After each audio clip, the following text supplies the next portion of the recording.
Chama cha UDA jana kilifanya mkutano mkubwa wa hadhara eneo la Shanzu Utange. Licha ya mvua kubwa ilionyesha na kutishia kuvuruga mkutano huo, wakazi walikaidi mvua na kusalia katika eneo la mkutano wakisikiliza viongozi wa chama na wagombea wao. Yule gavana 2022 wakati sisi walalahoi tuliamua kupigania hii serikali na rais wetu William Ruto, yeye alikuwa yuko bedroom akisoma vitabu vya babake, akingojea kupawa sahani na wale waliokuwa wanaondoka. Katibu mkuu wa UDA Hassan Omar alisema iwapo atachaguliwa kuwa gavana wa Mombasa, atabadilisha majina ya baadhi ya maeneo muhimu ya umma ili yaakisi historia ya mashujaa wa Kenya. Omar alisema Kenyatta Avenue ibadilishwe jina kuwa Dedan Kimathi Avenue, huku Mama Ngina Waterfront ipewe jina la Mekatilili Drive. Yetu anafadhiliwa na Uhuru Kenyatta, alilelewa Thika, akazaliwa huko, alafu leo amepatiwa kiti ndani ya Mombasa. Leo anawaita Wabijikenda, anawaita Waswahili, anawaita Waoromo, anawaita Wabajuni, maziwa ya lala, anatuita kila aina ya majina.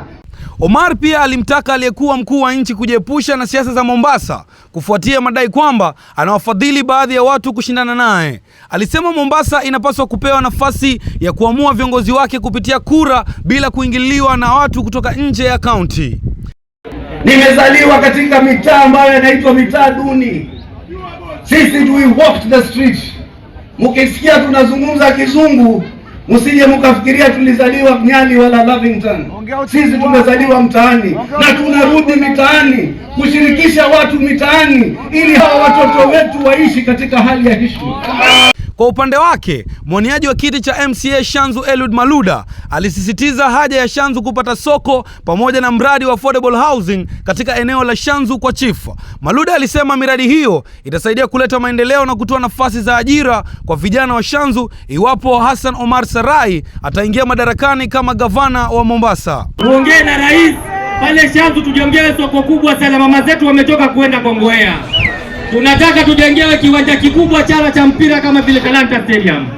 Urongo kweli? Maluda pia aliwataka wakazi wa Shanzu kujisajili kama wapiga kura kwa wingi na kuhakikisha wanajitokeza kupiga kura katika uchaguzi ujao. Alisema idadi kubwa ya wapiga kura kutoka Shanzu inaweza kuwa na mchango mkubwa katika kuhakikisha Hassan Omar anapita kiti cha ugavana pamoja na wagombea wengine wa UDA katika kaunti ya Mombasa. Nikiripotia runinga ya Shanzu, jina langu ni Davis John Kahinde.